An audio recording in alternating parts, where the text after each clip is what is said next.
Un petit bémol, c'est que pour les Kwilu, VH, nous n'avons pas des avances trop âgées comme c'est le cas dans d'autres provinces. Et là, nous pouvons vous féliciter. Mais ces félicitations ne sont pas totalement accordées parce que les FDCS a commencé ses activités il y a à peine 6 mois. Alors, espérons que la maladie qui est dans d'autres provinces ne pourrait pas vous contaminer. Là, on trouve des zones de santé où les avances font 9 mois sans être justifiées. Alors là, c'est un danger pour ces zones parce que les résultats des données techniques, ça peut être bien, vous pouvez avoir des malades, vous pouvez avoir mise en œuvre, mais tant qu'on n'a pas justifié, même pour $1000, on peut bloquer le projet dans la province. Alors, nous ne voulons pas que cela arrive ici. J'en profite pour parler aussi bien de VH que de PALU parce que ici, toutes les zones VH sont aussi des zones PALU.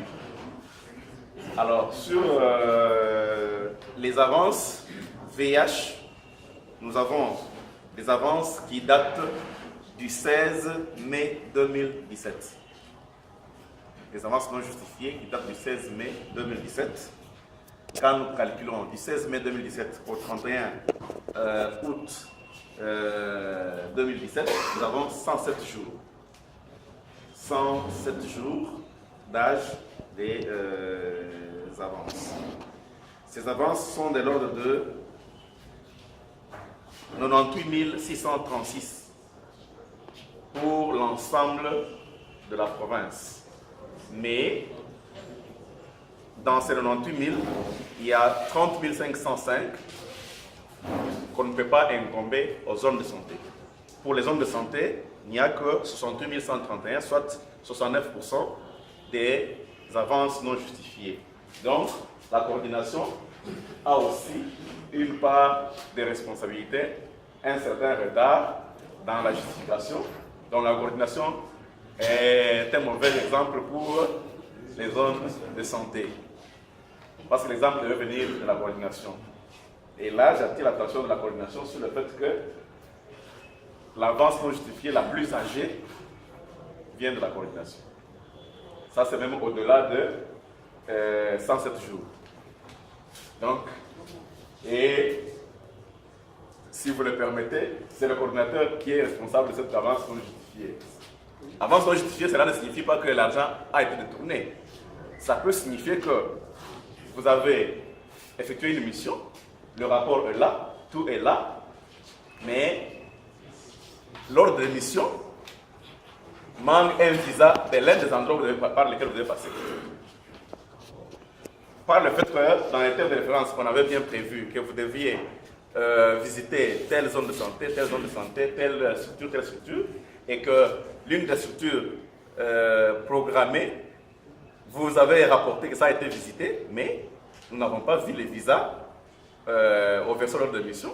Nous considérons que ce n'est pas encore justifié. C'est le cas du coordinateur s'il a oublié de faire viser notre démission quelque part parce qu'il est coordinateur et effectivement, nous on considère qu'il nous doit encore de l'argent. Voilà pourquoi je dis que le coordinateur nous doit aussi certains éléments sur les justifications. Là, c'est excusable parce qu'il peut faire viser ça quelque part. Mais un visa, comme ça, sur le ordre de mission qui manque, c'est un problème.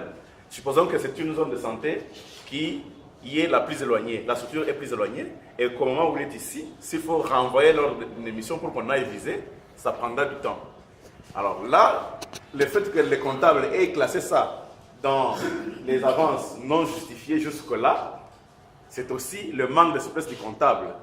Parce que vous pouvez avoir plein de choses à regarder dans une structure et vous avez oublié de faire viser lors de l'émission. Cela ne peut pas bloquer la justification.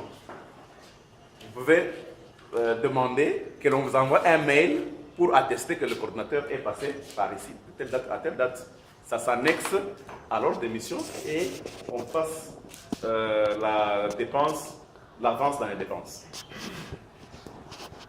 Mais je vais faire imprimer chez le comptable les niveaux des avances non justifiées pour chacune de vos zones, aussi bien pour le PALU et sur le VIH. Qu'est-ce que nous demandons? Nous demandons que les zones fassent un effort pour arriver à avoir des avances non justifiées âgées de tout au plus 30 jours. Pourquoi? Parce que pour cette phase, on vous a bien dit, tout s'arrête en décembre. Et on nous accorde 30 jours pour que tout soit justifié. Mais la non-justification n'est pas que de la seule responsabilité des hommes de santé. Elle est aussi due au fait que les dépenses ou les fonds qui vous sont décaissés d'abord avec retard. Je note que cela n'est pas que de la responsabilité du FDSS. C'est aussi la responsabilité du PIA qui est représentée ici par l'antenne, où nous avons des demandes de fonds qui arrivent dans le délai contractuel, mais qui ne sont pas honorées parce qu'il y a telle recommandation qui n'a pas été suivie.